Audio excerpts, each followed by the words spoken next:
She said she had answered the door. She thought it was somebody coming for the party, maybe early. And he said, identified himself as a police officer, said, "I'd like to come in."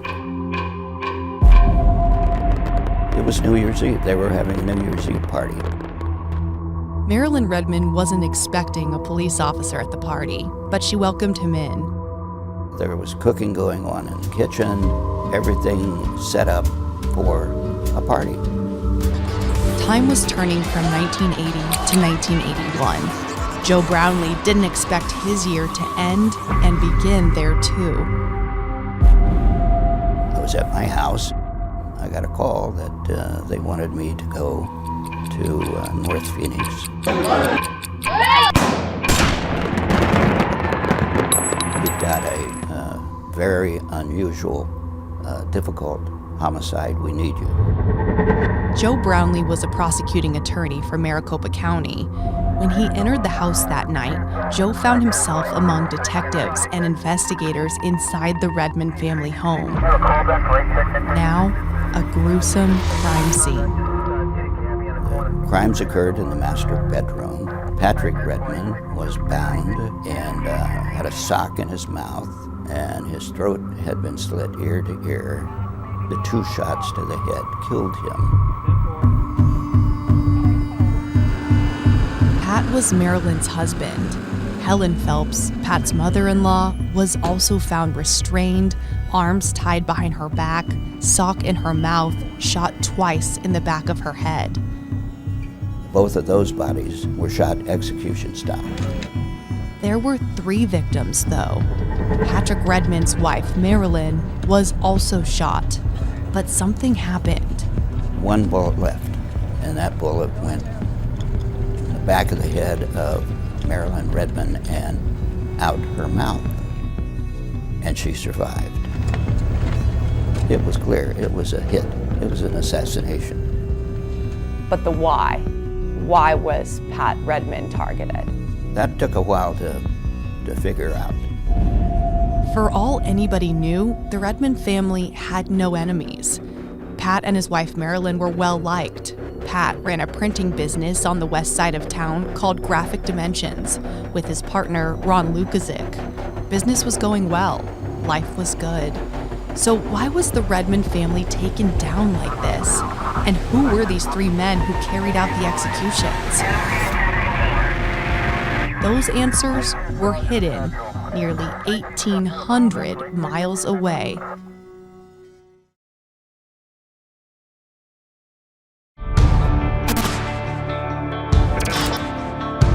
Sunday, I got a call in January, I believe, that they had 2 gang members that they thought were responsible for a triple murder that had happened just before Thanksgiving in Chicago.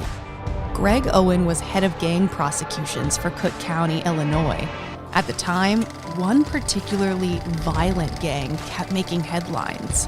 It was more than a gang, it was a murder-for-hire organization called the Royal Family. With the help of a government informant, 3 alleged killers of the Thanksgiving murder were identified: Roger Lee Cochise Collins, William Bracey, Murray Hooper. That informant doesn't stop there. He actually called me and said, "I have some more stuff to tell you about another murder." Another murder that involves Murray Hooper and William Bracey, but not in Chicago. He's telling me all about this murder in Phoenix, which I knew nothing about a murder on New Year's Eve and how he had picked them up at the airport.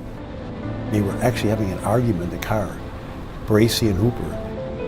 While they're in the car, Bracey and Hooper find out they messed up, big time. Marilyn Redmond had survived. "I can't believe you're so stupid. You only shot her 1 time. I said, I need more bullets. Why didn't you say something?" So I get on the phone, I call Maricopa County DA, and they get all freaked out. They go, "I think some of our people are there in Chicago right now." I go, "You're kidding me. I had no knowledge." All of a sudden, I meet Joe Brownlee. Simultaneously unfolding in Phoenix, another informant had emerged. A woman had come forward to Phoenix authorities. She knew Murray Hooper and William Bracey. They were staying with her while running a drug ring. And she knew who the third person was in the Redmond house that night because his car was the getaway car. The third killer was a gentleman who had been a police officer. That was Ed McCall. At the Phoenix Police Department. At the Phoenix Police Department. At first, are you trying to figure out how these two people from Chicago and this former Phoenix cop even get together in the first place? Of course, of course. And what'd you find? Well, we found that there was a fellow locally that was Robert Cruz, went by Bobby Cruz. Robert Cruz becomes the key connection to the 3 New Year's Eve hitmen with an unexpected tie. What did Pat Redmond have to do with these 3 men? Bobby Cruz had a contact in Las Vegas at one of the casinos. He was connected to organized crime in Chicago. Something was in the works, but under wraps. Pat Redmond was a problem. What do you mean? A murder in Phoenix and some people involved and somebody's related to the mafia? I didn't even know what he was talking about. It sounded far-fetched, but it wasn't far-fetched at all. It was right on. Who better to explain how mafia connections could trickle down from New York to Chicago to Las Vegas to Phoenix?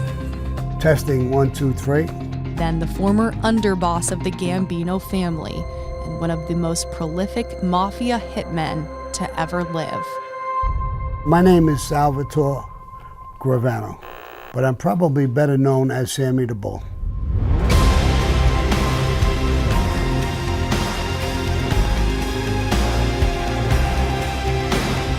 Money, connections, power, and greed. All of those things control everything, all the time.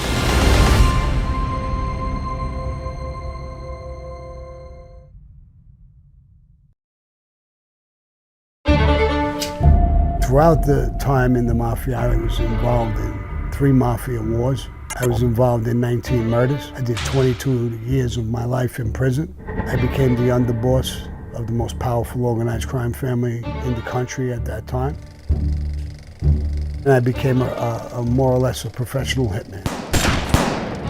Did you want to be that? No. I just seemed to be good at it. In the 70s and 80s, Salvatore Gravano was rising in the ranks of the mafia in the Gambino family. He was and is known around the world as Sammy the Bull and part of the inner workings of New York Mafia. Several decades earlier, another New York mobster found himself driving through a tiny desert town in Nevada, Bugsy Siegel. Bugsy Siegel was on the lam. He went into a small town, and they were gambling. He saw the sheriff coming. He said, you're going to get arrested, you're gambling. And they told him, they passed a law that there it was legal, gambling was legal there. And that just woke him up, an idea. Taking a gamble on you.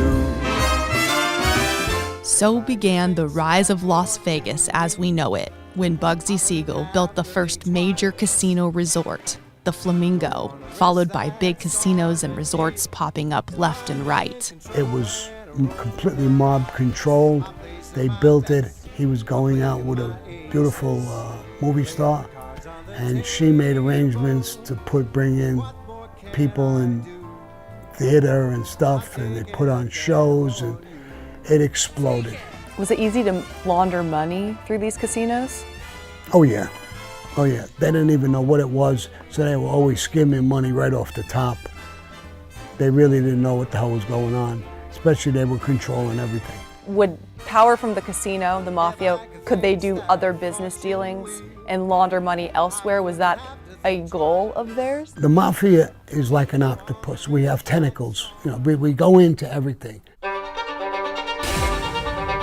Unions, construction, garbage, bread, making clothes.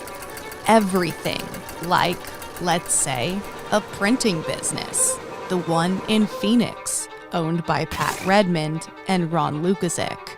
The two had been approached by Robert Cruz, who was not only affiliated with the Chicago Mafia, but was brokering mob deals in Vegas, attempting to become a certified gang member, a made man.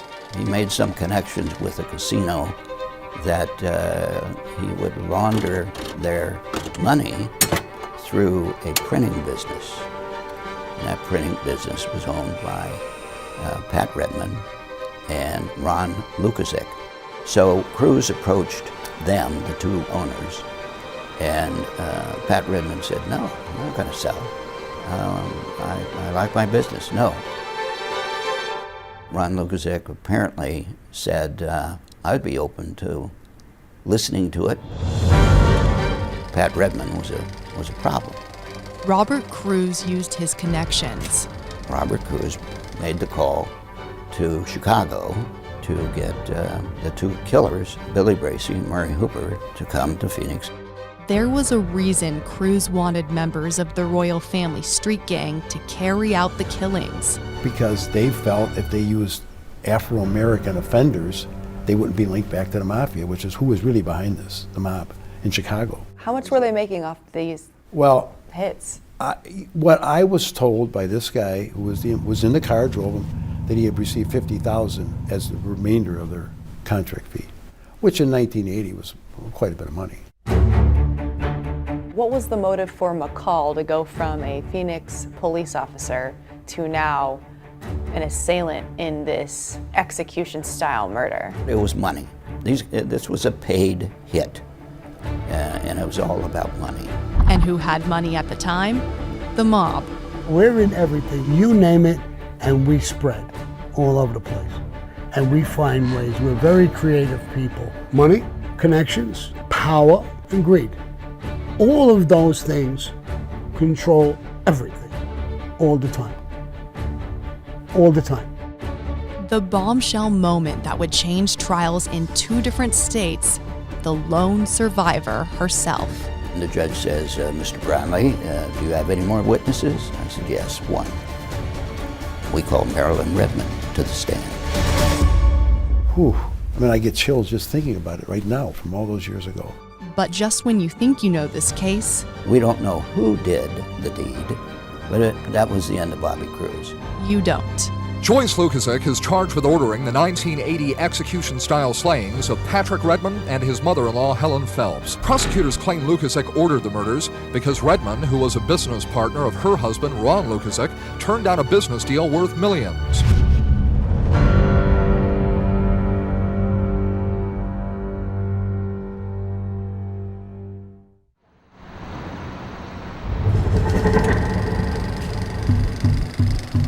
The door opens, in comes Mrs. Redmond. She's a small framed woman. She's sworn in, she takes the stand, she tells what happens, and then I ask her, "Can you identify anybody in the courtroom that you've seen before that had something to do with the murder of your husband and your mother?" And she points right at Ed McCall and says, "He was the one that knocked on my door and I let him in because I thought he was a cop." The Edward McCall and Robert Cruz trials in Phoenix come first. Both convicted in the Redmond murders and both sentenced to death. What is your true name, sir? Marilyn Redmond then heads to Chicago. She was going to testify in Murray Hooper and William Bracy's trials too. You've been charged by indictment by the Maricopa County Grand Jury with count 1, conspiracy to commit first-degree murder, class 1 felony. I put her on the witness stand during the penalty phase, and it was probably the most traumatic moment I've ever had as a lawyer, and never had since, putting her on the stand. She walked maybe 10 feet. She was within 7 feet from the table, and she pointed her finger at Bracy, and she goes, "He's right there." I mean, you could hear air. There wasn't a sound. It was like, it was frozen in time. I mean, I'll never forget it. Another murder conviction and death row sentence for Hooper and Bracy. That could have been the end of this case. All involved sentenced to die. But the twists and turns had only just begun. Joyce Lukasik is charged with ordering the 1980 execution-style slayings of Patrick Redmond and his mother-in-law, Helen Phelps. Prosecutors claim Lukasik ordered the murders because Redmond, who was a business partner of her husband, Ron Lukasik, turned down a business deal worth millions. Even though Ron Lukasik was never charged for any involvement, a state witness told authorities Joyce Lukasik had family connections to Robert Cruz and was actually the mastermind behind the killings for financial gain. The jury found her guilty. Joyce is convicted in the slayings too, at first. I don't think we ever went to sentencing. It was reversed or granted a new trial. Yeah. And then others tried her. And then she was not convicted, right? Eventually? Correct. So first she was convicted, then she was not convicted. Just the same as Bobby Cruz. Right. The same as Bobby Cruz. You heard that right. The Arizona Supreme Court ruled Cruz was denied a fair trial and ordered a new trial. This time, the conviction, not guilty. But the wannabe made man paid a self-inflicted price for freedom. So Bobby Cruz, who was unsuccessful in bringing the Chicago and Las Vegas Mafia to Arizona, that failed, but he was tried in Arizona at least twice, not convicted. So he's now free to run his mouth. And that's what he did. He kept talking about all his connections in Chicago, tried to huff and puff himself up to be a mafia-made guy. And then he disappeared. A few years later, there was a contractor in rural Cook County that decided to plow up some cornfields and put in a housing addition. And they plowed up Bobby Cruz's body. He had been restrained, tied up, shot in the back of his head, execution style, rolled up in a tarp and buried. And we don't know who did the deed, but that was the end of Bobby Cruz. This entire case revolves around corruption that goes all the way up through the highest ranks of government. Murray Hooper and William Bracey were on death row in Chicago, but Joe Brownlee wanted to prosecute them to Arizona's death row too. I get pushed back. Why? Money. They've been convicted, they're on death row in Illinois. Why are you doing this? There's no reason to do it. Nothing can be gained by doing another trial. Boy, was Joe Brownlee right. He just didn't know it yet. Why did that become important, that they were sentenced to death in Arizona too? Well, because in 2003, the governor of Illinois at the time was George Ryan. He was on the verge of being indicted for bribery, among other things. So on his way, 2 days before he left office, he commuted the death sentences of everybody in Illinois, including Collins, Bracey, and Hooper. Because of all of these reasons today, I'm commuting the sentence of all death row inmates, 167 of them. Just because he thought he would maybe get a jury pool would be more favorable to him when he went to trial, because he had done this magnanimous act. And that's really what happened. And so nobody got the death penalty. He couldn't. It was all over. He let them all go. They got life, but not in Illinois. So they are only on death row because you followed through with an Arizona conviction. Yep, yes, that's exactly right. Nearly slipping through the cracks, Murray Hooper and William Bracey were sent to death row in Arizona 40 years ago. Edward McCall and William Bracey have since died, which leaves one, the last hitman, Murray Hooper. Today, decades after some of the most heinous and brutal crimes in Arizona and Chicago, the Arizona Supreme Court ruling the last hitman will take his last breath on November 16th. Is that kind of the last chapter of this novel of a case? Is that the final action that closes it? I believe so. Yeah, I do too. Yeah. Yep. It's total closure then, because everybody else is gone.